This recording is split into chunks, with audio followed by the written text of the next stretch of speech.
Hello friends, मैं हूं प्रशांत पटेल और स्वागत है आपका merchant banking and financial services की इस ऑनलाइन क्लास में।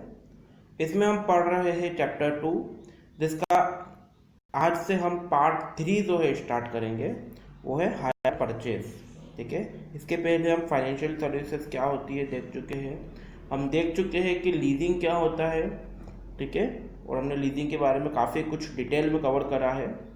अब हम आज से हायर परचेज के बारे में डिस्कस करने वाले हैं। तो चलिए शुरू करते हैं। सबसे पहली चीज, हायर परचेज या फिर कस्टमर क्रेडिट क्या होता है। ठीक है, होता क्या है बेसिकली ये।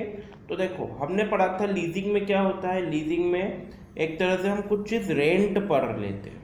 ठीक है, अब कोई भी चीज़ आप दो तरीके से ले सकते हो, या तो आप रेंट पर ले सकते हो या फिर उसको किस्तों में खरीद सकते हो। किस्तों में मतलब कि ईएमआई पे आप खरीद सकते हो। हायर परचेज मतलब वही होता है कि उस चीज़ को रेंट पर ना लेते हुए उसको ईएमआई पे खरीद लो, किस्तों में खरीद लो। आपको उसको उसकी मंथली किस्त पे करना पड़ेगी। ठीक है, और उसकी ऑनरशिप पूरी तरह से आपके पास आ जाएगी। लीजिंग में क्या होता है, लीजिंग में ऑनरशिप आपके पास नहीं आती थी, लेकिन आप उसका रेंट पे करते रहते थे। जबकि हायर परचेज में हमारे पास में ऑनरशिप भी आ जाती, अपन सिर्फ उसकी किस्तें पे करना रहती है। ठीक है, तो ये एक तरह से लीजिंग और हायर परचेज में डिफरेंस इतना सा है कि लीजिंग में आपने लोन में लीजिंग में आपने रेंट पर कुछ लिया है। हायर परचेज में आपने उसको परचेज कर लिया है, लेकिन ईएमआई पे या किस्तों में। ठीक है, तो ये एक तरह से लीजिंग का अल्टरनेटिव है। ठीक है, लीजिंग का ये अल्टरनेटिव है। ये इसमें परचेसर जो होता है, जो परचेज करता है, उसको हायरर बोलते हैं। और ये लीजिंग के लिए कोई एक स्पेसिफिक कानून नहीं था, लॉ नहीं था, लेकिन इसके लिए एक लॉ बना हुआ है इंडिया में, हायर परचेज एक्ट 1972। अगर बात करें हायर परचेज की, तो जो गुड्स होते हैं वो डिलीवर होते हैं एक सर्टेन अमाउंट में के लिए। ठीक है, उसमें एक एग्रीमेंट होता है कि अमाउंट जो होगा एक पर्टिकुलर पीरियड ऑफ टाइम में पे करना होगा। इन्हीं अमाउंट को हम इंस्टॉलमेंट बोलते हैं, जो कि फिक्स होती है। ये इंस्टॉलमेंट फिक्स होती है। ठीक है, जेबी विलेसी ने उसकी डेफिनेशन दी है, या पढ़ लेना। मीनिंग वही है इसका कि अपने को किस्तों में सामान लेना है। फीचर्स कैरेक्टरिस्टिक्स की बात करें इसकी, तो इसकी इंस्टॉलमेंट फिक्स होती है। ऐसा नहीं है कि नहीं पहली इंस्टॉलमेंट ज़्यादा की है दूसरी कम की है, सारी इंस्टॉलमेंट फिक्स रहेगी। ठीक है, टाइम पीरियड उसका फिक्स रहेगा। बायर जो भी रहेगा उसके पास में राइट रहेगा गुड्स को यूज़ करने का इंस्टॉलमेंट पीरियड के दौरान भी। ऐसा नहीं है कि आपको पूरा पे करोगे उसके के बाद आप इस गुड्स को यूज़ कर सकते हो। आपने डाउन पेमेंट कर दिया, उसके बाद में आप इसको यूज़ करिए, बस टाइम पर पैसा दे देना। Installment period, time period fix होता है। पोजीशन जो होती है, मतलब कि ऑनरशिप एंड में ट्रांसफ़र होती है, तब तक कि लास्ट इंस्टॉलमेंट पे ना हो। देखो, दो चीज़ें हैं। पहली चीज़ यूज़ करना, दूसरी चीज़ ऑनरशिप। ऑनरशिप कब ट्रांसफ़र होगी? आखिरी में, जब सारी इंस्टॉलमेंट पे हो जाएगी, उसके बाद ऑनरशिप ट्रांसफ़र होगी। जबकि यूज़ कर सकता है वो स्टार्टिंग से ही। दोनों में डिफरेंस है। ठीक है, अगर हायरर पे करने में एबल नहीं हो पाता है या फिर कोई एक आध डिफ़ॉल्ट करता है, तो इसमें या तो उसको पेनल्टी पे करना पड़ेगी, या फिर वो असेट को वापस से ऑनर को रिटर्न कर दिया जाएगा। ठीक है, जो भी एग्रीमेंट में होगा कि पेनल्टी पे करेगा कि रिटर्न होगा।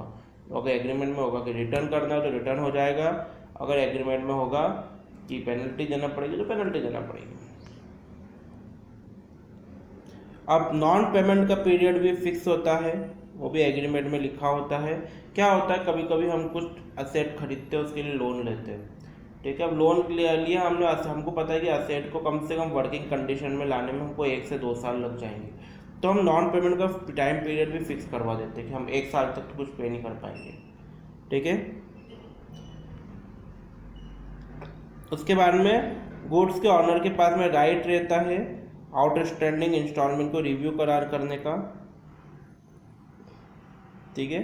अब देखो सिंपल सी बात है कि अगर मान लो कि जिसने ही परचेज करा है वो अगर जल्दी पे करना चाहता है पैसा तो कर सकता है, लेट पे करना चाहता है तो उसके लिए उसको एग्रीमेंट में जिससे खरीदा उससे आप उससे बात करनी पड़ेगी। ठीक है, इसमें मतलब किसी भी टाइप का चेंजेस हो सकते हैं अगर दोनों पार्टी की कंसेंट है तो। अब मेंटेनेंस और कंडीशनिंग की बात करें गुड्स की, अगर कुछ भी गुड्स में टूट फूट होती है, मेंटेनेंस का खर्चा आता है, वो सब हायरर को पे करना पड़ेगा। रिपेयर की बात करी जाए तो जो भी एग्रीमेंट में लिखा होगा उस हिसाब से काम होगा। अब जब तक ये इंस्टॉलमेंट चल रही है तब तक उस गुड्स को सेल नहीं करा जा सकता है। अगर आपको उसको सेल करना है तो पहले पैसा पूरा दीजिए, उसके बाद आप किसी और को उसे सेल कर सकते हो। ठीक है, ये भी उसमें एग्रीमेंट में लिखा होता है। क्योंकि होता है ना, अपन क्या होता है, कोई मल्टी या कोई बिल्डिंग बन रही है तो बहुत से लोग क्या करते हैं, ये बिल्डर्स या फिर ब्रोकर्स लोग, वो उसमें बनते हुए में फ्लैट ले लेंगे और सिर्फ डाउन पेमेंट करेंगे और उसके पहले उसे बेच देंगे, ठीक है, ज़्यादा भाव में। तो क्या होगा कि उन्हें तो पूरा पे करना ही नहीं पड़ा। बल्कि हायर परचेज में ऐसा नहीं कर सकते, करने को कर सकते हैं लेकिन उसके लिए आपको पहले सारे इंस्टॉलमेंट्स भरनी पड़ेगी। अब जो भी इंस्टॉलमेंट होती है हायर परचेज एग्रीमेंट में, उन सभी को हायर चार्ज की तरह ट्रीट करा जाता है। प्रोसेस क्या होती है, सबसे पहले हायर वेंडर होता है, वो असेट देता है हायर परचेसर को या फिर हायरर को। ठीक है, उसके बाद में जो हायरर होता है वो 20% अमाउंट का डाउन पेमेंट करता है। बहुत से केसेस में 15% भी कर सकता है, बहुत से केसेस में 25% भी कर सकता है। ठीक है, डिपेंड्स ऑन हायरर। ठीक है, जो भी 20% अमाउंट होता है उसका डाउन पेमेंट करता है और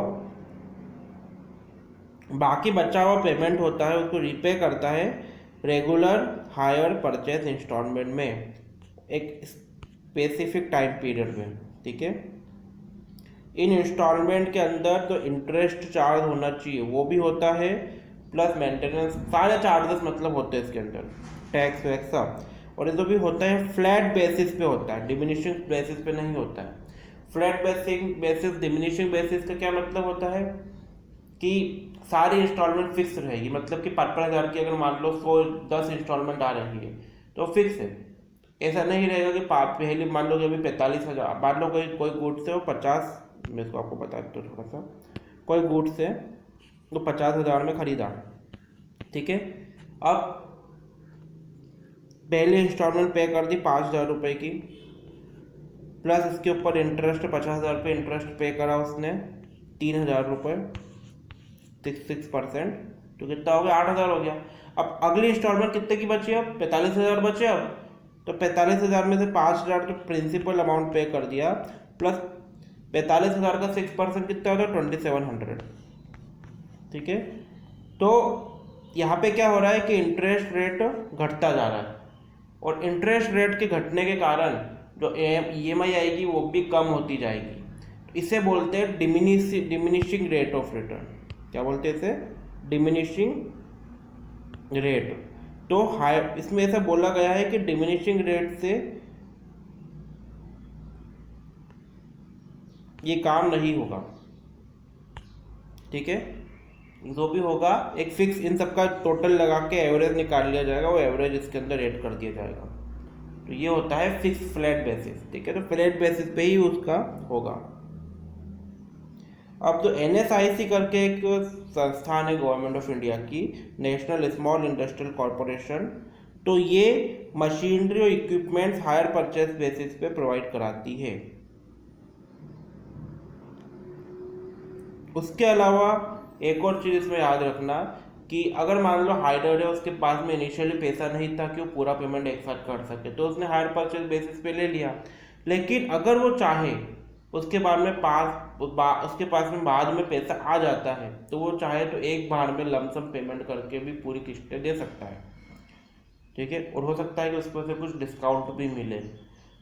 तो ये था हायर परचेज के बारे में। अगले लेक्चर में कुछ और डिस्कस करेंगे हायर परचेज के बारे में। तब तक के लिए थैंक यू वेरी मच।